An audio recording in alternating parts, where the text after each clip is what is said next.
नमो तस्स भगवतो अरहतो सम्मा सम्बुद्धस्स।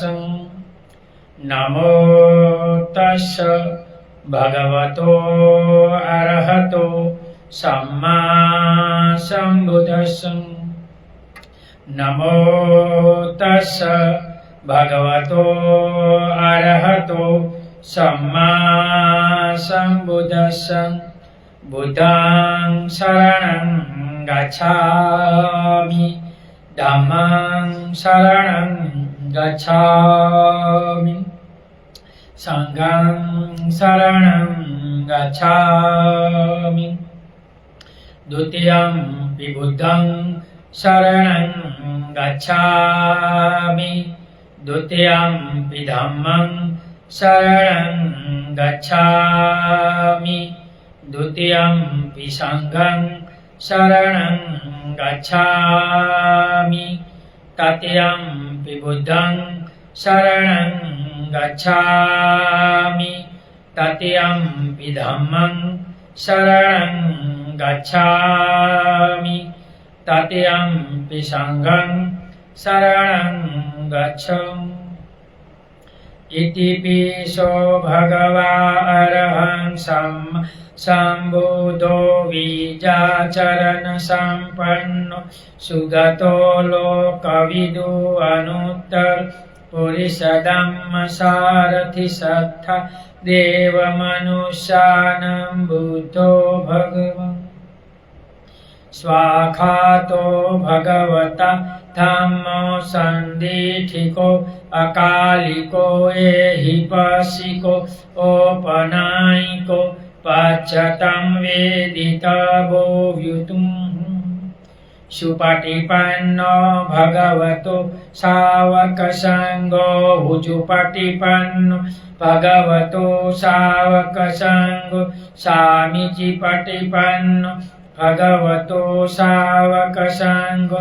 यदिदं चत्वारि पुरुषयुगानि अष्टपुरुषपूगल एष भगवतो सावकसङ्गो। आहुणेयो पाहुणेयो दक्षिणीयो अंजलिः करणीयो अनुत्तरं पुय्यं खेतं लोकसात् साधु साधु। वर्षावास में अमरबोध विहार गुजरात से धम्मपद का पठन भिक्षु पथिक श्रेष्ठी कर रहे हैं। अपमाद वगो अपमादो अपम पदम पमादो मचुनो पदम अपमता नश्यन्ति ये पमन्ता यथा मतम्। अपमादो अपम पदम पमादो पच्युनो पदम अपमातनमियन्ति एवं यथं मथा। भगवान कहते हैं प्रमाद अप्रमाद यानी जागृत रहना अमृत पद का साधक है और आलस मृत्यु का है। अप्रमादी मरते नहीं है, प्रमादी मरे के समान है। आलस वाले लोग अच्छे नहीं है, जागृत जो लोग हैं वो अच्छे हैं। तो भगवान इस भावार्थ में कहते हैं कौशाम्बी के राजा उदयन की रानी मागधी यानी तथागत से वैर करके बुद्ध की परम भक्त साम्बावती नाम की दूसरी रानी को उनके अनुचर सहित जलाकर मार दिया। ईर्षा ऐसी बात है, बहुत बार ईर्षा इंसान को खत्म कर देती है। तो पहले तो राजाओं को अनेक रानियां होती थी, तो ये हुआ। भिक्षुओं ने भिक्षाटन के समय उसे देखकर भगवान ने उनकी गति पूछी। भगवान ने उन उपासिकाओं में कुछ श्रोतापन, कुछ सकुतगामी, कुछ अनागामी होने की बात कही और उनकी मृत्यु को फल पूर्वक अर्थात उनको सुगति को प्राप्त किया बताया और कहा कि जो गृहस्थ अप्रभात के साथ विहार करते हैं वे उन प्रमादवश हजारों वर्ष जीने वाले से अच्छे वे प्रमादी जन जो जीवित होते हुए भी मरे सदस्य है। और जिनके क्लेश का त्याग किया है वे मरे होने पर भी जीवित सदस्य है, कहकर उक्त गाथा को भगवान ने कहा कि जो जागृत है वो सही है, आलसी वो मृत्यु है, ऐसा भगवान का इसमें कहना है।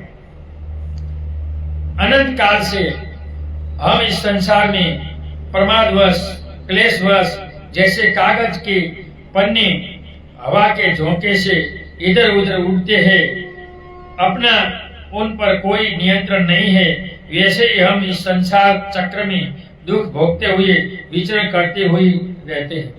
तभी भगवान को जब बुद्धत्व का ज्ञान मिला तो उदान बोलते हैं, अनेक जाति संसारा संदा विषम अनि विषम गह कारण करे सतो दुखा जाति पुनम पुनम गह कारण दिठोसी पुनगेन काहसी सब्बाते फासुका भगा गह कुटंग विसंखतंग विसंखारम चित्तंग तणाखम जागति। ये जन्म मरण रूपी जो चक्र है ये अनेक कल्पों तक भगवान बोले मैं दौड़ता रहा, आज मैंने जन्म मरण को जान लिया, मैं इससे निर्वाण पा लिया, मैं इससे मुक्त हूँ। जन्म मरण की श्रृंखला में बंधे रहते हैं। अतः भगवान बुद्ध ने प्रमाद को मृत्यु का पद कहा है। जो आलसी लोग हैं, कल करेंगे परसों करेंगे, आज देरी है, आज बहुत खा लिया है, आज ठंड हो गई, आज बारिश हो गई, जो बहानाबाजी करते हैं वो जीवन में नया कुछ नहीं करते, पुराना खत्म करते हैं।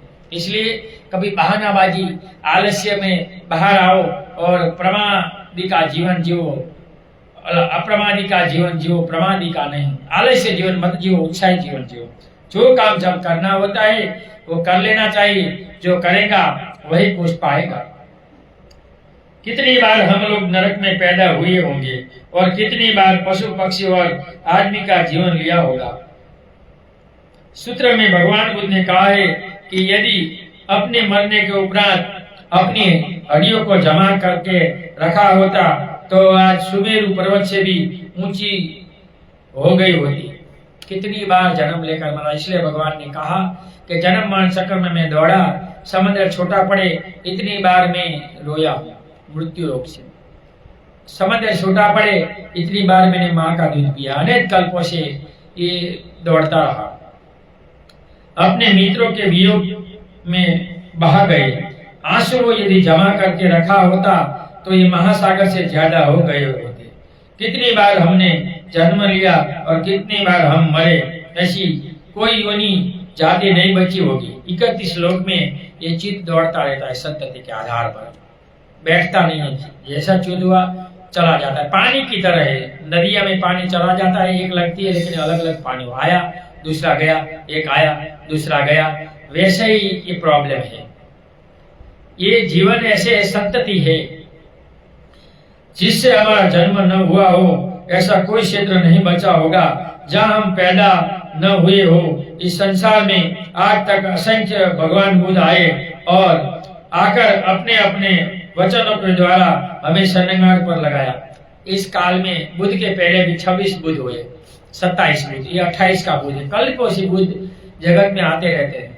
जब जब जगत में अराजकता होती है तो जगत को मार करने के लिए तामसिक दुख से कोई भी बोधिसत्व जगत पर आता है और जगत के दुखों को मुक्त कर कर इसको डेवलप करता है। इनके आधार पर ये ईश्वरवादी लोगों ने जो अवतारवाद बनाया है, लेकिन ये पुखल है, वो बहाना है, कुछ सच नहीं है। लेकिन हम लोग उस समय उनके संपर्क में न आ सके। नरक आदि में पड़े होने अथवा मनुष्य योनि में होने पर भी क्लेशवश प्रमादवश अपने संपर्क में न आ सके और आज भी हम प्रमादवश होकर स्वार्थ की पूर्ति के लिए हुए हैं। हर इंसान अपने स्वार्थ लिए दौड़ता है। जगत में स्वार्थ बहुत ज्यादा है, हर घर में स्वार्थ है और स्वार्थ को भगवान ने लोभ कहा है। लोभ के कारण इंसान गंवाता भी है और पाता भी है। 24 घंटों में एक क्षण के लिए भी यदि हम अंतर्मुखी होकर अपने अंदर देखें तो पता चलेगा कि हम क्या क्या सोचते हैं। इसलिए बार बार हर इंसान के मन में 5 भय होता है। पहला भय मृत्यु का, दूसरा भय देव देवता पीर पैगंबर का, तीसरा भूत प्रेत का, चौथा हिंसक प्राणी जय पशु होना और पांचवा लोग क्या कहेंगे, हमारा क्या होगा। इससे अगर आपको मुक्त होना है तो आपको कम से कम 10 से या 8 से उपवास धारण करना होता है। और इस दिन मौन रहना 1 घंटे से पूरे दिन तक, जितना आप मौन रहेंगे इतना पता चलेगा आपको। क्या क्या करने की योजनाएं बनाते हैं, उन विचारों में क्या कभी यह उत्पन्न होता है कि ये राग, द्वेष, मोह, ईर्षा, लालच आदि दोष है? कोई सोचते हैं? कोई नहीं सोचते। इन्हें त्यागना चाहिए और निर्वाण के मार्ग पर चलने के लिए सत्य, अहिंसा, दया, करुणा आदि का अपने अंदर विस्तार करना चाहिए। जिन जिन व्यक्ति में सत्य, अहिंसा, दया और करुणा ये चार पाए है, जो जीवन में वो 4 पाए उतारेंगे वो कभी दुखी नहीं होंगे, सुखी होंगे और जीवन में आगे बढ़ते रहेंगे। ऐसी स्थिति में यदि पूर्व जन्म के कर्म फल आदि सत्य हो और हम इन्हें मानते हो तो स्पष्ट हो जाएगा कि हम अमृतकारी निर्वाण पद की ओर अग्रसर है। जो आलस करेगा वो कभी जीवन में आगे नहीं बढ़ेगा, जो उत्साही होगा वो जीवन में आगे बढ़ेगा। इसलिए भगवान कहते हैं आलस वाला मृत्यु है और उत्साही अमृत है। यह मृत्यु रूपी संसार के मार्ग पर यदि हम कर्म फल जन्म मरण की श्रृंखला को न माने तो कुछ क्षण के लिए समझ सकते हैं कि हमारा दोष नहीं है, किंतु कर्म फल आदि नियम को स्वीकारते हुए भी यदि हम प्रमाद करते रहे तो उससे मूर्ख अज्ञानी अपना अहित करने वाला कौन होगा। हम कर्म की बात करते हैं लेकिन कभी कर्म से चलते नहीं है। एक भाई मेरे पास आया, सारा जगत कर्म से चलता है और फाकी खा रहा था। तो मैंने पूछा क्या फाकी खाना अच्छा कर्म है? फाकी खाना अच्छा कर्म है? क्या मूर्ख की बात करते हैं हम गुजरात में देखते हैं ज्यादातर अपने को बोध कहने वाले 90% व्यसनी है। मावा खाते हैं, गुटखा खाते हैं, तंबाकू खाते हैं। ये सब छोड़ देना चाहिए। एक बोध और एक अम्बेडकरवादी निर्व्यसन होना चाहिए। भगवान बुद्ध ने कहा है कि मेरा धर्म गरीबी की एक्सेप्ट नहीं करता और गरीबी आने का 2 कारण होता है, एक बचत न होना और दूसरा व्यसन होना। तो एक बोध में व्यसन नहीं होना चाहिए और बचत होनी चाहिए। अपने घर में छोटे छोटे बच्चों के नाम से बचत करना चाहिए जो इसको पढ़ने के लिए काम आए। इसलिए बोध बच्चों को पढ़ाने में ज्यादा खर्च करता है, शादी में नहीं। तो हम पुराने धर्म में देखते हैं लोग शादी ब्याह में ज्यादा खर्च करते हैं लेकिन बच्चियों को पढ़ाने में नहीं करते। ये गलत है। यह गाथा 21वीं अपमान लोगों की गाथा खत्म हुई। 22वीं गाथा। एवं विशेषतो यैवा अपमादं हि पंडिता अपमादे प्रमोदन्ति अर्यान गोचरे रता। एवं विशेषतो यैवा अपमाद में ही पंडिता अपमादे प्रमोदोति अर्या गोचरे रता। भगवान कहते ज्ञानी लोग अप्रमाद के परिणाम विषय को जानकर बुद्धियों द्वारा अपने धर्म का आचरण कर अप्रमाद से प्रमोदित होकर होते हैं और अच्छा जीवन जीते हैं। ज्ञानी लोग कभी आलस में नहीं जीते, समय समय पर सब काम कर लेते हैं। ज्ञानी लोग अप्रमादी नहीं होते, अप्रमादी होते हैं, प्रमादी नहीं होते। तो भगवान ने कहा कभी जीवन में आलस निकालो, आलसी जीवन दूर रहो। भाव यदि हम एक क्षण भी अंतर्मुखी होकर विचार करें। मैं बहुत बार पूछता हूँ कि आप क्या विपश्यना करने गए? तो बहुत से लोग विपश्यना से मिथ्या दृष्टि है। गुजरात में तो बहुत ज्यादा है। ज्यादातर विपश्यना में हिंदू लोग जाते हैं, बनिया लोग जाते हैं, दूसरे नंबर पे पटेल लोग हैं। लेकिन अपने को बोध कहने वाले विपश्यना गुजरात में आधा 0% भी नहीं। तो यह स्पष्ट हो जाएगा कि अपने मन को दया, करुणा, प्रेम और तत्व चिंतक में लगाकर अनित्य अनात्मा आदि का बोध करने पर हमारा मन शांत, चैन, अमन, प्रमुदिता और विश्राम का अनुभव करता है, ऐसा भगवान का कहना है। दूसरी ओर जब हमारे मन में प्रतिस्पर्धा, घृणा, नफरत, भेदभाव, हिंसा, क्रोध, ईर्ष्या आदि विचार पैदा होते हैं तो क्या हम शांति का अनुभव कर सकते हैं? कभी नहीं। नफरत वाला शांति ले सकता है, जातिवाद वाला ले सकता है, क्रोध शांति नहीं, इनकी मरने पर ही शांति होती है, बाकी होती वहां भी नहीं होती। इसके विपरीत यदि हम भगवान बुद्ध द्वारा उपदिष्ट वचनों का अनुकरण करें तो इहलोक में तो प्रसन्न रहेंगे ही, पर परलोक में भी उनका परिणाम अच्छा मिलेगा और हम स्वर्गगामी होंगे या वापस मनुष्य में आकर अच्छे जीवन जिएंगे। 4 अपाय गति, जो बुद्ध का धर्म का आचरण करेगा वो 4 अपाय गति से बचेगा। इसलिए जो बोध है इनको उपोषद आचरण करना चाहिए। हम देखते ज्यादातर अपने को बोध कहते हैं, उपोषदशील का आचरण नहीं करते तो निरयगामी होते हैं या तीर्थ योनि जाते हैं या मरने के बाद वो प्रेत योनि जाते हैं। तो ये 4 जो अपाय गति है इसमें जाते हैं, इससे मुक्त होना है, धर्म का आचरण करेंगे तो देवगति जाएंगे या इंसान गति में आएंगे। तो धर्म का आचरण करे, सदाचार नीतिवान हो और अपना जीवन वर्तमान भी सुखी करे और परलोक भी सुखी करे, ऐसा भगवान का कहना है।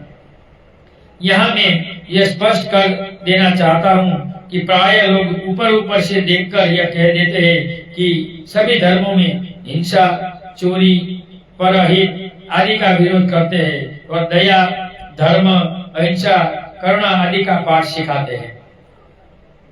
ये तो मिथ्या दृष्टि है।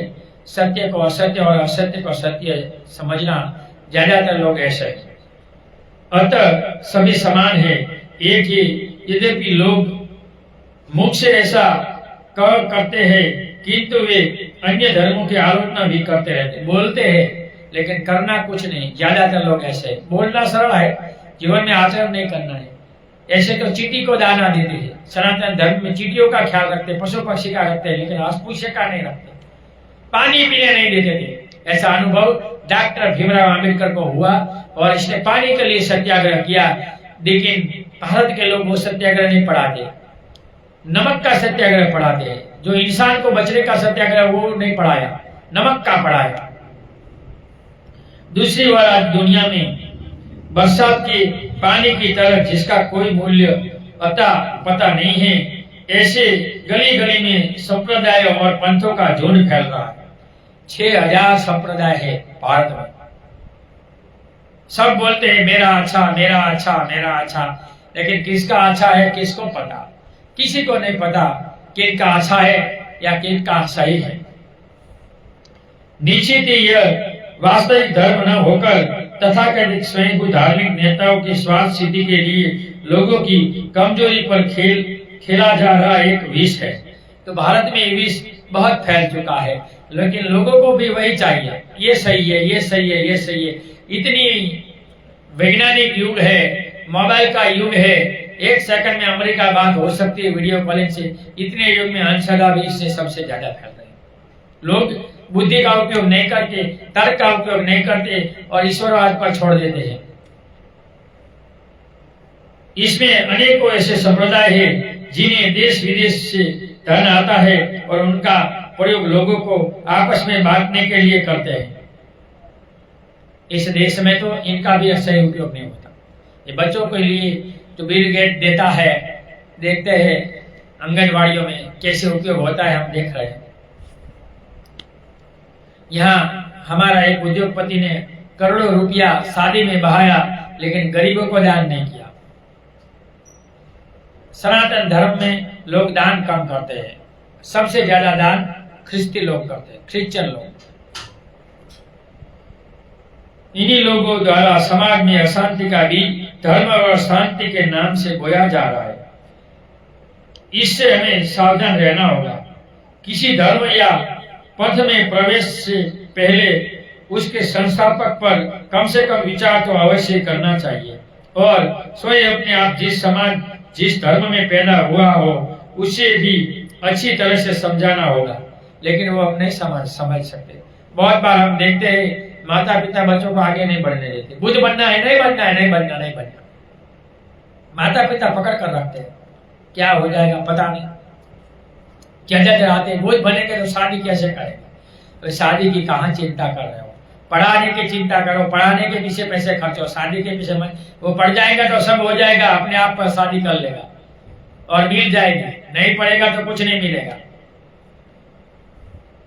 ऐसा विचार मंथन किए बिना यदि आप अन्य धर्म, पंथ या संप्रदाय में प्रवेश करते हैं तो इससे आपको थोड़ा बहुत भौतिक फायदा निश्चित मिलता हो, लेकिन आप अपने जन्म जन्मों में होने वाले अहित को न्योता दे रहे हैं। इधर तो बहुत से लोग बड़े गुरु के जा जाते हैं, ज्यादा सेवक होते तो अपना धंधा चलता है, तो बहुत बार संप्रदाय इसमें भी जाते हैं धंधा चलाने के लिए। अतः धर्मानुयायी बनने के लिए इनकी सम्यक परीक्षा अपेक्षित है।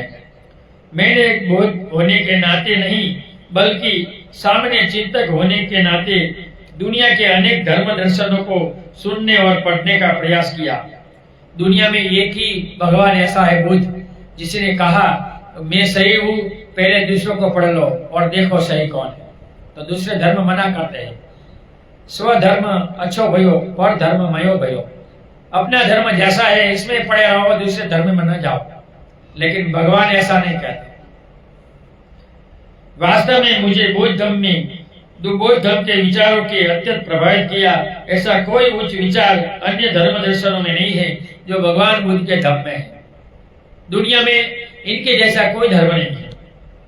जो बौद्ध ग्रंथों में बौद्ध विचारकों ने 2500 वर्ष पूर्व से लेकर आज तक न कहा हो। बौद्ध धर्म में आज समूचे विश्व को अपने विचारों से प्रभावित किया है।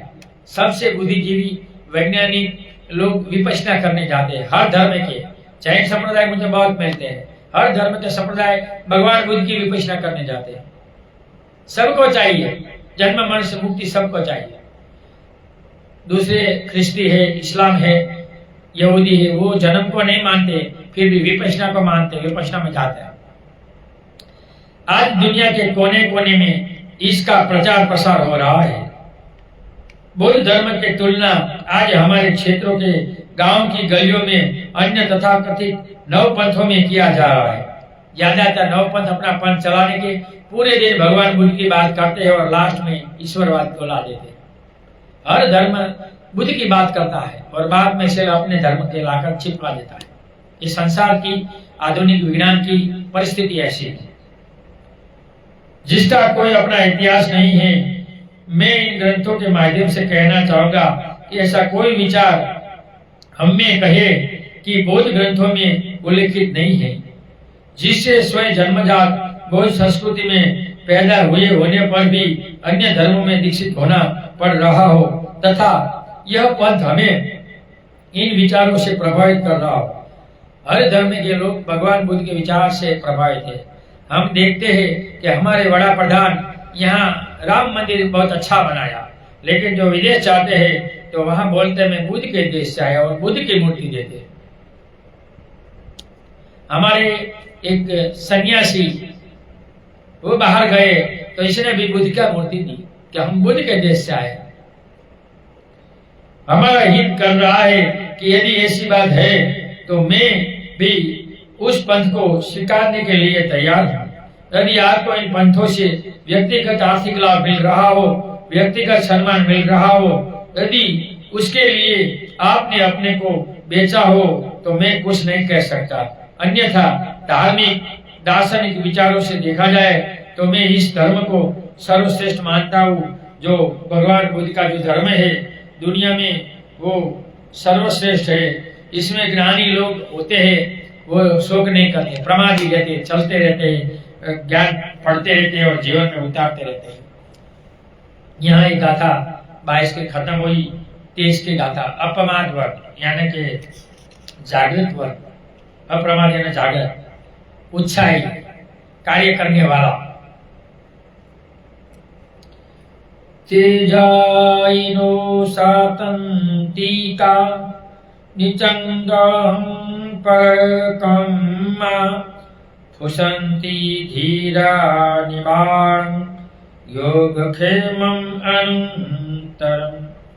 तेजाइतो सात्विका निचंदलं परकम्मा फुसतं धीरा निवानं योगक्षेमम् अनन्तरम्। भगवान कहते हैं हमेशा ध्यान करने वाला, जागरूक, नित्य दृढ़ पराक्रम में लगे रहे वाला, धैर्य संपन्न साहसी व्यक्ति की परम पद योगक्षेम अनुत्तर पद निर्वाण पद को प्राप्त कर सकता है। इसलिए हमेशा जागरूक रहे, ध्यान करे, धर्म को पढ़े और हर कार्य में पराक्रम करे, आलसी मत हो। भगवान का अपमान वर्ग की 23 की गाथा में कहते हैं, जैसे बीज बोएंगे वैसा फल पाएंगे। जो व्यक्ति निरंतर अपने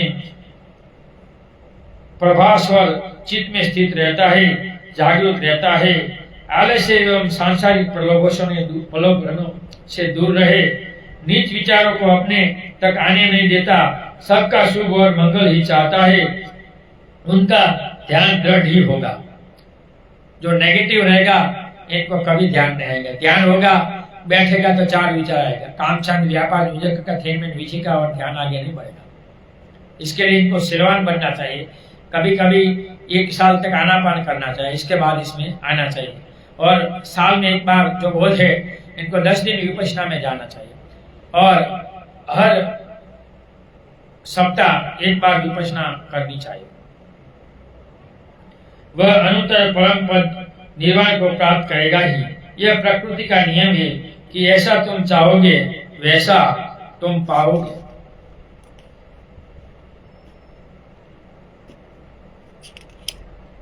जैसा तुम चाहोगे वैसा तुम अपने को बनाओगे। अभ्यास करने से क्या नहीं पूरा होता है। दुनिया में जितने भी विकास हुए हैं, आविष्कार हुए हैं, शोध हुई है, यह सब व्यक्ति के दृढ़ निश्चय, पराक्रम और निरंतर अभ्यास का ही तो परिणाम है। जो इनके पीछे वैज्ञानिक दिन रात जागते रहते हैं, सोते खाते पीते भी पूरे नहीं है। संशोधन संशोधन संशोधन और जीवन को वो बता देते हैं। मात्र ये देखना है कि आपका प्रयास सृजन में है या विध्वंस में है, आप विकास में या नाश में है, यह आपको देखना है। दोनों संभव है। भगवान बुद्धि हुए है, आत्मघाती उग्रवादी भी दुनिया में समय समय पर उत्पन्न हुए हैं। अतः मन को निरंतर ध्यान में सजा रखने वाले ही परम पद का भागी होगा। सांसारिक दुखों से पूर्णतः छुटकारा पाने के लिए व्यक्ति को इस मार्ग पर चलना ही होगा।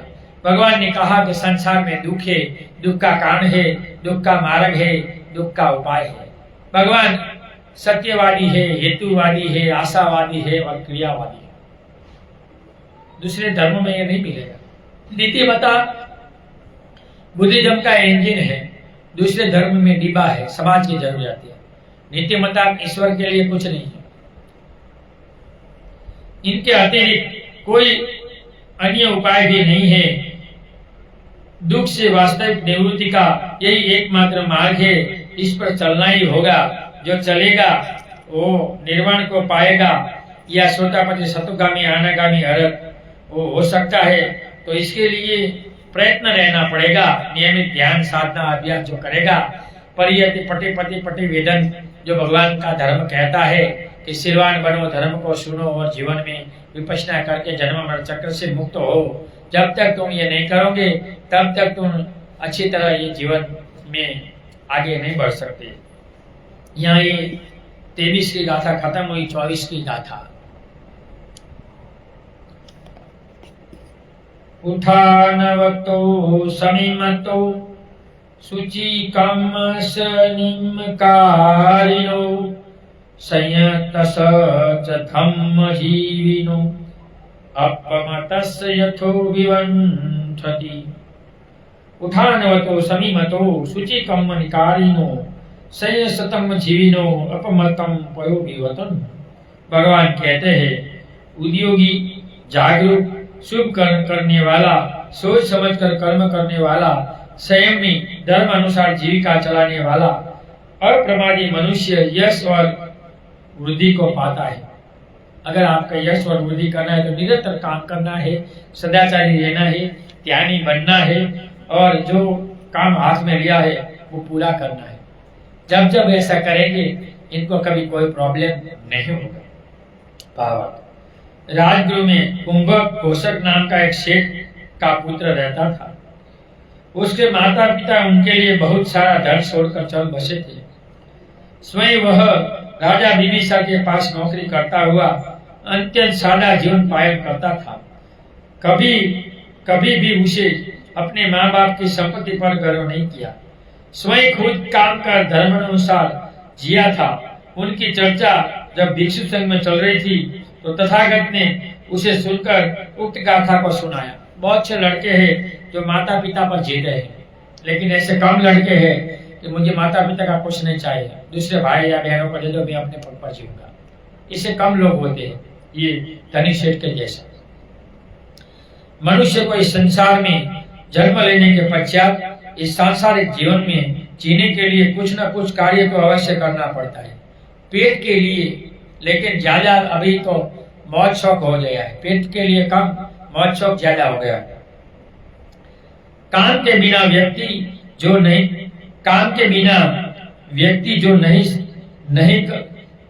नहीं सकता, रह नहीं सकता, कुछ कर नहीं सकता, किसी न किसी कार्य क्षेत्र में लगाना ही पड़ता है। यदि व्यक्ति अपना कार्य क्षेत्र सही चुनता है तो उसे जीवन भर शांति, चैन और अमन की बहार आती रहेगी। यदि वह किसी गलत काम में संलग्न हो गया जाएगा तो जीवन भर उसे संसार में लोगों की निंदा, अपमान आदि सहने रहना पड़ेगा। जो बेवड़ा होते हैं, जो पियक्कड़ होते हैं, अपने घर में भी मान नहीं होते और बाहर भी मान नहीं होते, तो ऐसे सब व्यसन छोड़ देना चाहिए। वह अपना इहलोक और परलोक को नष्ट करेगा। इसलिए भगवान कहते हैं 3 कर्म ऐसा है कि जो आप सब बर्बाद करेगा। एक शराब पीना, जुआ खेलना और व्यभिचार करना। ये लोक और परलोक दोनों को खत्म करता है और भविष्य के इंसान लोग को भी खत्म करता है। तो ये 3 कर्म बौद्धों और अम्बेडकरवादियों में नहीं होना चाहिए। अपने सभी परिवारजनों को भी अनिष्ट करेगा। इसलिए सम्यक जीवन जीने के लिए कार्य क्षेत्र सम्यक चुनना होगा। वहीं दूसरी ओर यद्यपि समाज में मान्य सभी कार्य अपने में महत्वपूर्ण होते हैं, इसमें अच्छा बुरा नहीं होता। जैसे शरीर के संचालन में हरेक अंग महत्वपूर्ण होता है, तथापि अपने आजीविका के प्रति ईमानदार और सम्यक दृष्टि का होना अत्यंत आवश्यक है। इसलिए भगवान कहते हैं जो बोध है इसको 5 कार्य नहीं करना चाहिए, इसकी फैक्ट्री में नहीं जाना चाहिए और वो खुद बिजनेस नहीं करना चाहिए। पहला है लहू का व्यापार या मांस का व्यापार, शराब का व्यापार, जुआ का व्यापार, शस्त्रों का व्यापार, हथियार का व्यापार, जहरी रसायन का व्यापार, ये सब बौद्धों को नहीं करना चाहिए। हम बौद्ध कंट्री में देखते हैं नहीं होता है।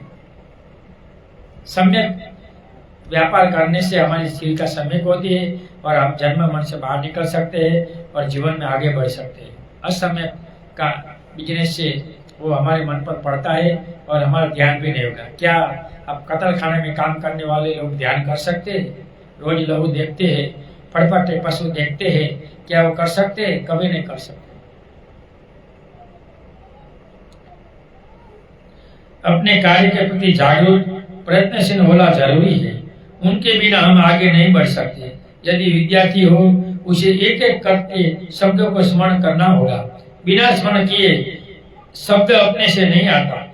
एक एक शब्द के लिए समय देना पड़ता है। यदि ऐसा नहीं किया तो विद्वता के शिखर पर नहीं पहुंचा जा सकता। उद्योग अर्थात उद्यम वायु सदस्य, वायु के बिना कुछ हिल डुल नहीं सकता।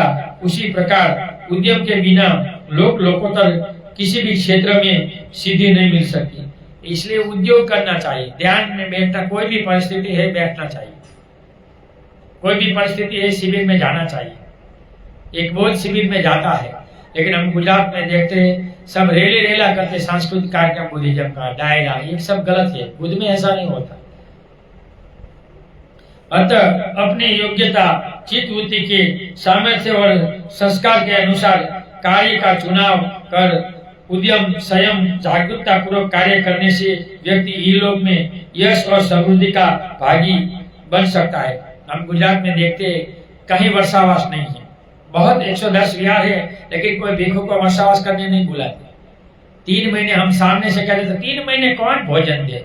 तो इतना लोभी गुजरात के उपासक लोग हैं। नहीं तो इतने बड़े बड़े विहार निर्माण किए हैं तो महाराष्ट्र में बहुत भिक्षु है, बुलाकर वर्षावास करना चाहिए और धम्म में आगे बढ़ना चाहिए।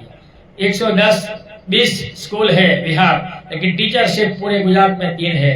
बिना टीचर भिक्षु से ये जीवन आगे बढ़ने वाले नहीं। और मिथ्या दृष्टि के कारण सिर्फ दीक्षा ले ली, घर में फोटो रखा, फोन हो गया, बुद्ध हो गए। ये मिथ्या दृष्टि के कारण आचरण नहीं करते, शरण गमन नहीं करते और गुजरात में बुद्धिज्म इसलिए आगे नहीं बढ़ सकता। बहुत 2-3 पीढ़ी चलेगी तब जाकर कुछ होगा।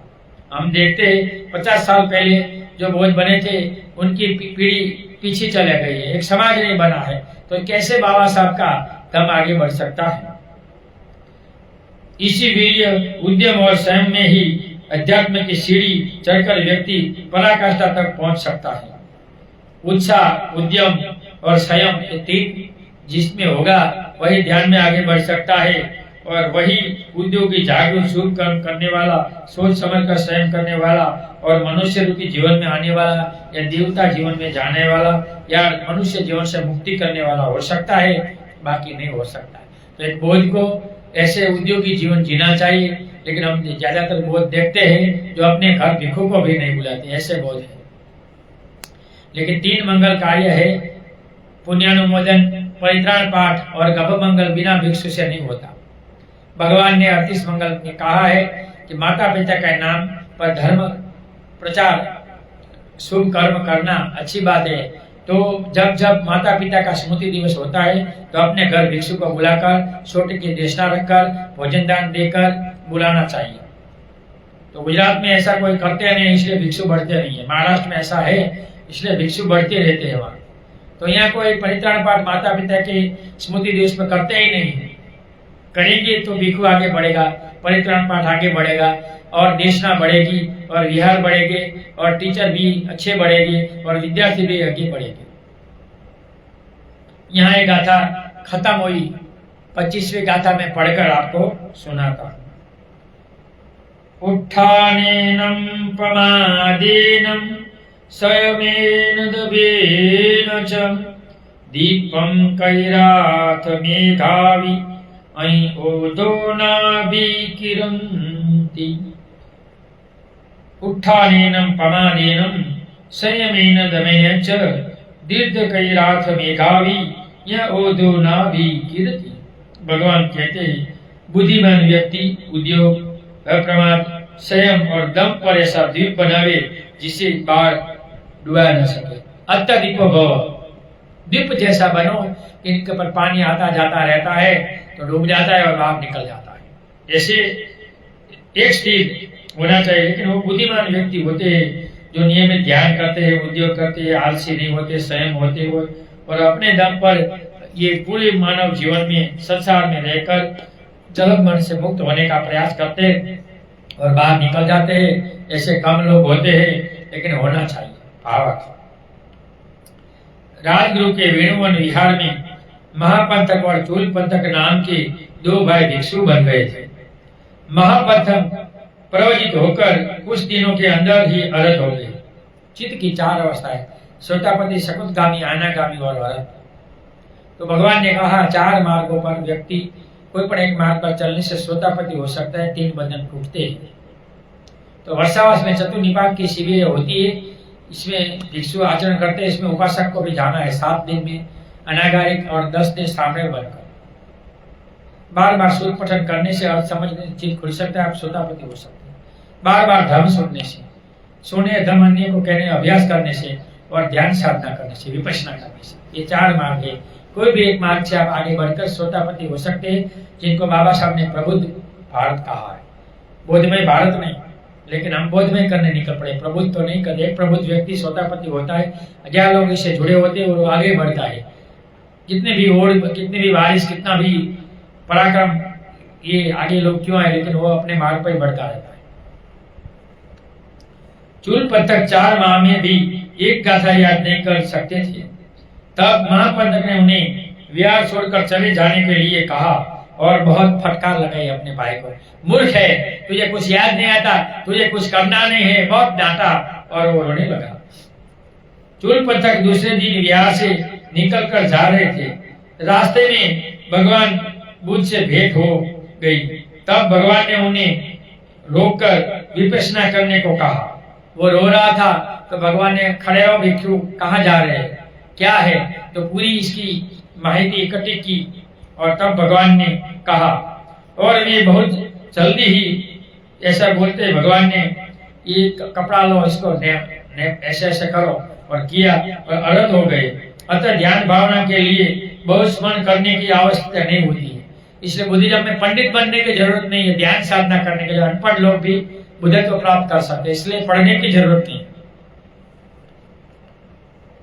यदि सही व्यक्ति का मार्गदर्शन मिले तो बहुत जल्दी ही आर्य पद को प्राप्त किया जा सकता है। इसलिए गुरु ऐसा शीलवान, त्यागवान, प्रज्ञावान और त्यागी होना चाहिए, भोगी नहीं।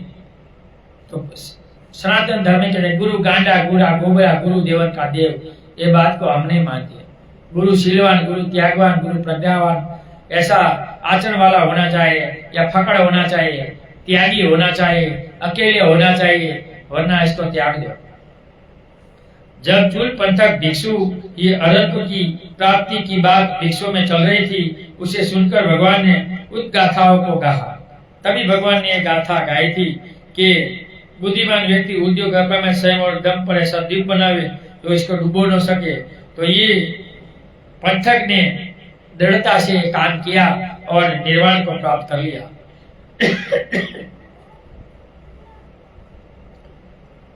उद्यम के बिना कुछ नहीं हो सकता। कठिन उद्यम करने से ही बुद्धि तो प्राप्त हो सकती है। कोई खाने का फल नहीं कि तोड़कर खा ले।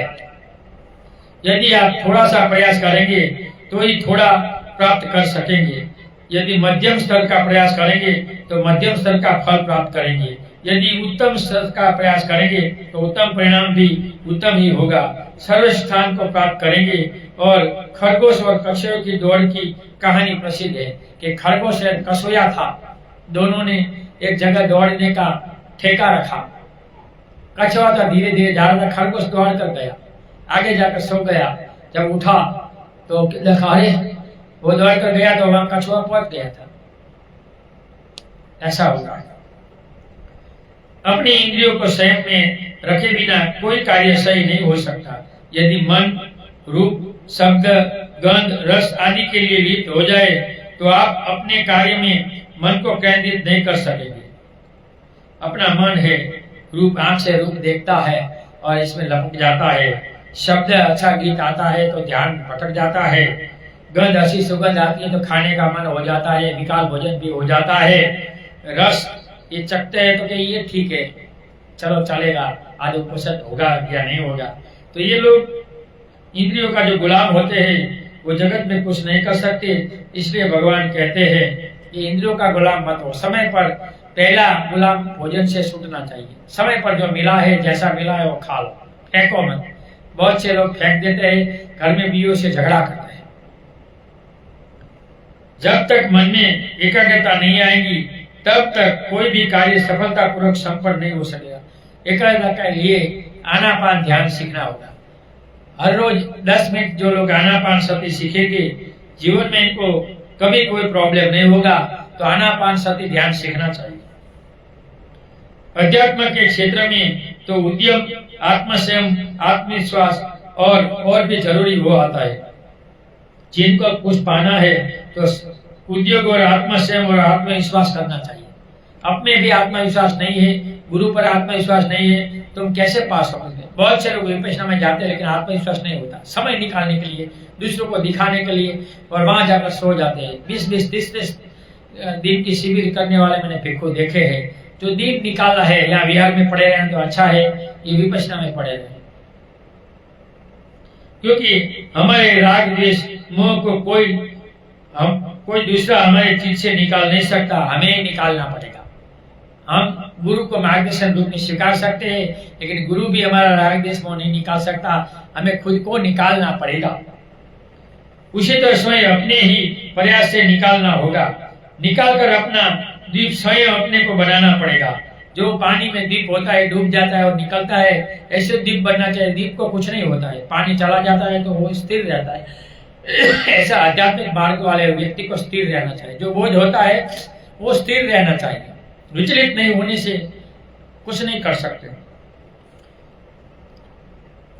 क्योंकि बौद्ध धर्म अन्य ईश्वरवादी धर्मों की तरह प्रमाण पत्र देकर या गुरु के खुश होने पर वह स्वर्ग का विषय नहीं देता है। अन्य धर्म में बोलते हैं आपने ये भगवा ले लिया, आप मुक्त हो गए, मुझे मिला था, ये आया तो हम मुक्त हो गए। अरे यार कैसे मुक्त हो गए? तू तो राग में है, पैसे के पीछे, गाड़ियों में है, भोग में है, बीवियां दो रखते और बोलते हैं ये आ गए तो मुक्त है। तो ऐसे मूर्ख है, सीधे प्रमाण पत्र एक दूसरे ने दिया और इसने मान लिया। क्योंकि इस संसार में हम अपने राग, द्वेष, मोह, वश, कर्मों का उपादान कर संसार चक्र में फंसे हैं। राग सबसे बड़ा काम राग है, स्त्री पुरुष का आकर्षण। दूसरा भौतिक राग है, खाना पीना, सोना, गाड़ी, बैठना। बहुत से लोगों को दूसरे के मेहमान के घर ठीक अपनी गाड़ी, टिफिन सब लेकर जाते हैं। और अज्ञानता कि मनुष्य रूपी जीवन मिला है तो पता नहीं है। बहुत से लोग क्रोधी होते, अपनी बात नहीं मानते तो झगड़े करने लगते। तो ये सब राग, देश, मोह के वश कर्म जो बनाते हैं इनको भोगना तो पड़ेगा। जब हम क्लेशों को हम जड़ से निकाल कर फेंक नहीं देते, तब तक किसी ईश्वर या गुरु को घूस देकर स्वर्ग या मोक्ष की प्राप्ति कर सकते हैं या बुद्ध में कुछ नहीं होगा। ईश्वरवादी धर्म में गुरु को दे देते पैसे तो तुमको मुक्त कर देते, ऐसा इसमें लिखा है कि कितना भी पाप करो 10% को टेम्पलों में दे दो तो भगवान आपको क्षमा कर देता है। या कितना भी पाप हो जाता है, कोई भी नदी में जाकर आप नहा लो तो मुक्त हो जाता है। ऐसी मिथ्या दृष्टि लोगों में है और लोग कर रहे हैं, लेकिन ये गलत मिथ्या दृष्टि है। धर्म कभी किसी को ऐसा नहीं सिखाता कि इनको पैसा इकट्ठा करना है। मिथ्या दृष्टि वाले बहुत से ऐसे गुरु हो गए हैं जो धर्म के नाम पर ये मौज मस्ती करते हैं। ये लोग में स्वर्ग सुनकर ये सब करने लगे। जैसे आजकल हमारे क्षेत्र में गांव-गांव में स्वयंभू भगवान और गुरु स्वर्ग का प्रमाण पत्र देने गली गली में भटक रहे हैं। यदि उन गुरुओं में ऐसी ही शक्ति होती तो वह हमारे यहाँ आकर हमारी दक्षिण दिशा और आदर सत्कार के मोहताज नहीं होते। इस बात को गहराई से समझ लेने की जरूरत है। तो मुक्ति हमें खुद को करनी चाहिए, हमें कोई मुक्त नहीं कर सकता। हमारी मुक्ति हमारे हाथों ही होती है, इसलिए हमें खुद मुक्ति का प्रयास करना चाहिए। हमें कोई मुक्त नहीं कर सकता, ऐसा भगवान का कहना है। यहाँ 25वीं गाथा खत्म होती है, 26वीं गाथा में पढ़कर आपको ये हम पढ़कर कल सुनेंगे। इसके बाद आज समय हो गया है और थोड़ा मुझे तबीयत भी ठीक नहीं है, तो आज मैं लेट भी शुरू किया था और लेट बंद कर रहा हूँ, क्षमा करना। कभी थोड़ा आगे खींच लेंगे। भाषा के कारण, वाणी के कारण मैं कुछ समझाने का प्रयास किया। कोई लोगों को कुछ दुख लगा या मेरे आचरण से कोई दुख हुआ है तो 2 हाथ को क्षमा मांगता हूँ, क्षमा करे। मेरा इरादा ऐसा नहीं था। ऑनलाइन सुनने वाले सभी लोगों को आज सुने हुए धम की हम पुण्यानुमोदन करते हैं। इस सुने हुए धम से आप सभी लोग सुखी हो, निरोगी हो, आपका कल्याण हो, आपका मंगल हो। नथी में शरणम अयम बुद्धो में शरणम वरम इति न सच्चवजीनम होतु मे जय मंगलम। नथी में शरणम अयम धम्मो में शरणम वरम इति न सच्चवजीनम होतु मे जय मंगलम। नथी में शरणम अयम संघो में शरणम वरम इति न सच्चवजीनम होतु मे जय मंगलम। नमो